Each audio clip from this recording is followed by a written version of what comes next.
Hello, Team Doramita. Kumusta kayo? May dala akong masarap na dorama para pasayahin ang inyong mga tehinga. Maikli at presko ang recap na ito. Handa na ba kayo? Ito na ang napakagandang kwentong ito. Nagsisimula ang serye kay Onyu, isang batang estudyante na naghihintay ng boss, handang pumasok sa kanyang unang araw ng klase sa isang bagong instituto. Kinakabahan dahil sa pagbabago, tiniyak niya sa kaibigan niya sa telepono na ayaw niyang pumunta. Gayunpaman, sinisikap siya nitong pakalmahin sa pagpapaalala na sa bagong institutong iyon ay makakapag-aral sila ng magkasama. Pagkababa ng tawag, nagsimula siyang manood ng video ng paborito niyang mang-aawit, isang binatang nagngangalang Jisak na biglang lumitaw sa tabi niya at tinapik siya sa balikat para kausapin. Hindi makapaniwala si Onyu sa nangyayari sa kanya at sino nga ba ang makakagawa noon, kaya paulit-ulit niyang tiningnan ang kanyang screen upang malaman kung siya nga talaga iyon, si Jisak, na pagkatapos magpakilala ay tiniyak sa kanya na magiging magkaklase sila dahil nag-aaral siya sa institutong kakalipat lang niya. Dulot ng balitang iyon ang saya ni Onyu at mabilis na nawala ang kaba niya.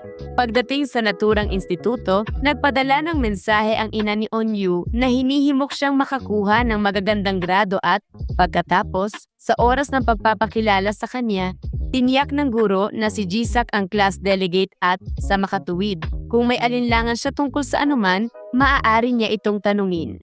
Kalaunan, pumasok sa klase ang kaibigan ni Onyu na si Ye-chan na lubusang hindi pinapansin si Jisak na may pangungulilang naaalala ang panahong magkaibigan pa sila.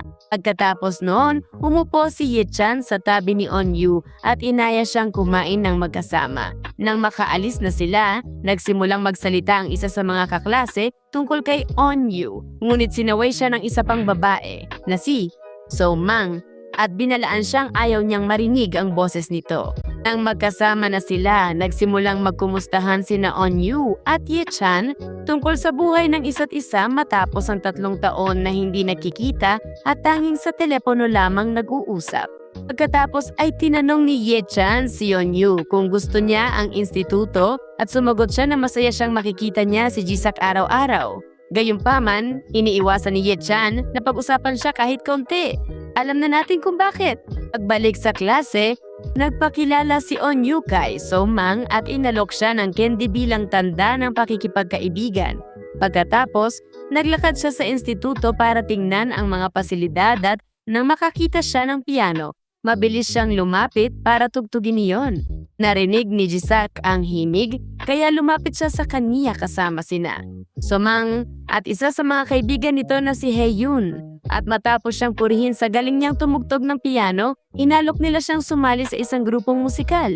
Patid ni Jisak ang kaba ni Onyu, kaya tiniyak niya sa kanya na hindi nila siya pipilitin na sumali sa kanila at maaari siyang maglaan ng oras para pag-isipan niyon. Napakagandang alok naman!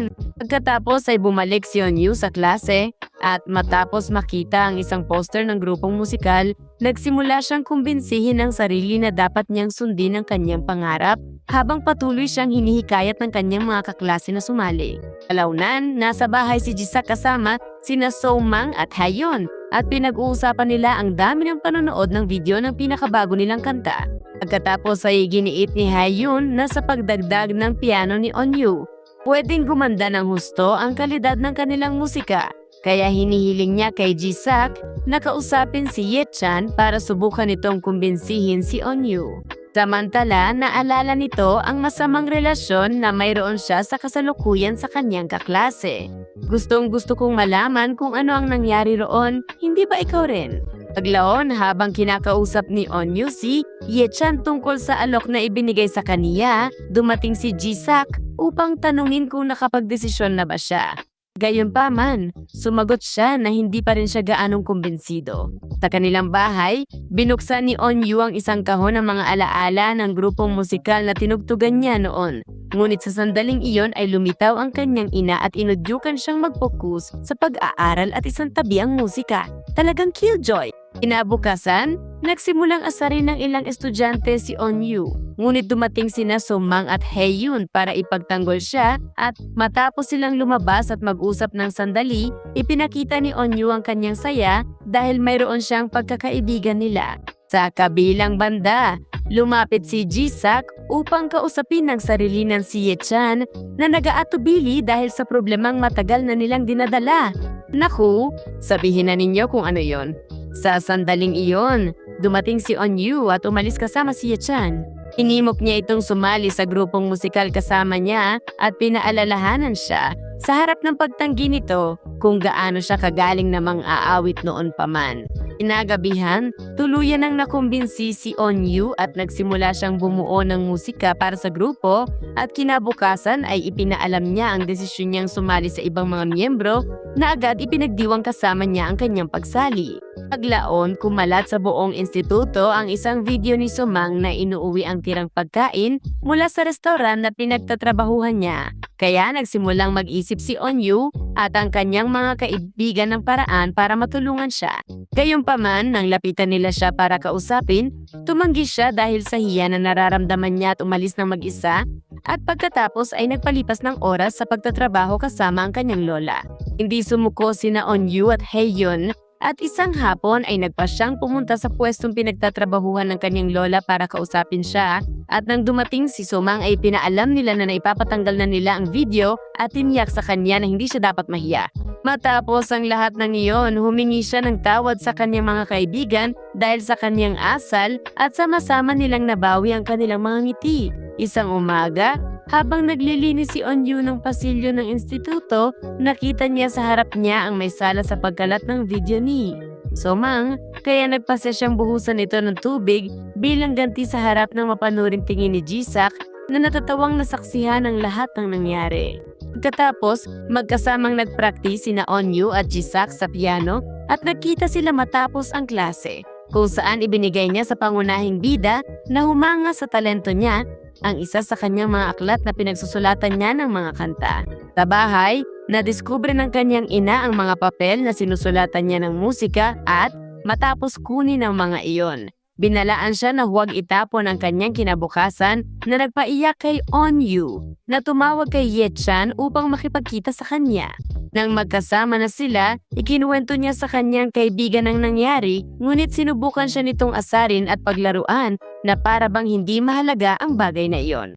Ilang araw pagkaraan, muli na namang inasar ni Ye-chan si Onyu sa silid-aklatan sa harap ni Jisak na nagpadala rito ng mensahe upang umalis doon at magkita silang dalawa ng sarilinan sa ibang silid.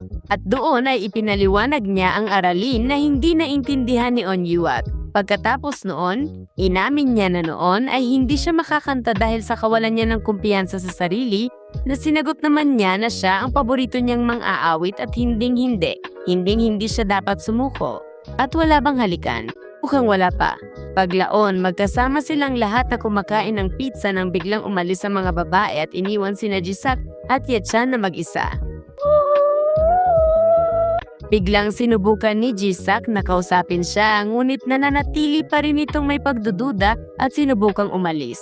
Gayunpaman, sa malas niya, umalis ang mga babae patungong karaoke habang dala ang susi ng pinto. Dahil dito matapos ang mahabang katahimikan, sa pagitan nila, nagawa ni Jisak na humingi ng tawad sa kanya at alalahanin ang mga panahong magkasama silang kumakanta at laging magkasama. Aha, alam ko na nga ba?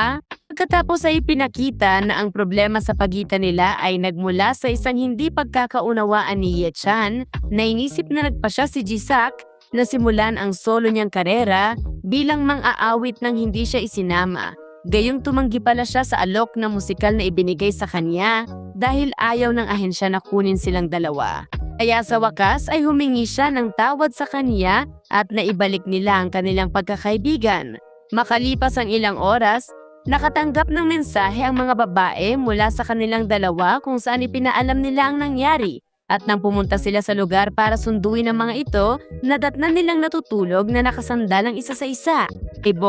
Taglao habang nag-uusap ang mga babae.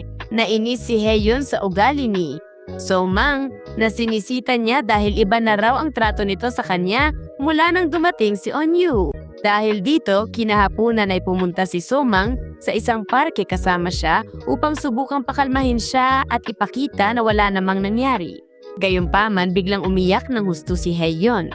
Sa sandaling iyon, sina Onyu at ang mga lalaki na naroon at pinapanood ang tagpo habang nagtatago sa likod ng mga palumpong ay naghanda ng isang kick para kay Haeyoon bilang pagdiriwang ng kaarawan niya at bigla silang sumulpot para batiin siya na nagawang palitan ng kanyang mga luha ng lungkot ng saya.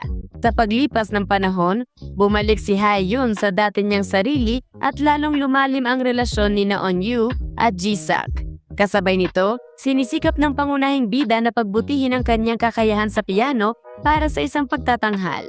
Gayunpaman, habang kumukuha siya ng ilang larawan kasama ang kanyang mga kaibigan, inamin niya sa kanila ang kaba na nararamdaman niya, ngunit pinalakas nila ang loob niya dahil sa napakalaki niyang potensyal. At sa ganoong paraan, patuloy na nagpractice si Eunwoo. At dahil wala siyang piano sa bahay, nagpractice siya sa ibabaw ng isang papel na siya mismo ang gumuhit ng piano. Para pasiglahin siya, hinikayat ni Ye-chan si Jisuk na tulungan siyang tuparin ang kanyang pangarap, kaya niyaya niya itong magkita ng mag-isa. Nang magkasama na sila, nagsimulang kantahin ni Jisuk ang isa sa mga kantang binuo ni Eunwoo na hindi maiwasang maglagay ng malaking ngiti sa mukha ng ating pangunahing bida, na pagkatapos sa inamin sa kanyang mga kaibigan ang nararamdaman na nagsimula na niyang mabuo para kay Jisuk. Paglaon ay dumating ang araw ng pagtatanghal at nakamit ni Jisuk at Eunwoo ang kasikatan matapos silang umawit ng magkasama sa napakagandang paraan, hanggang sa puntong sa wakas ay nagpasya ang pangunahing bida na lisanin ng instituto upang magpakadalubhasa sa mga pag-aaral sa musika at natupad niya ang kanyang pangarap. At dito nagtatapos ang kamangha-manghang doramang ito. Ang aral ay, kung may mga pangarap ka, habulin mo ang mga iyon. Kung may takot ka, bitawan mo ito o harapin mo ito. At kung may mga kaibigan ka, alagaan mo sila ng husto at ipaalam mo sa kanila na mahal mo sila. Pakiusap, tulungan mo ako sa isang like, magkomento ka ng paborito mong bahagi, mag-subscribe ka at i-activate mo ang notifications. Hanggang sa susunod.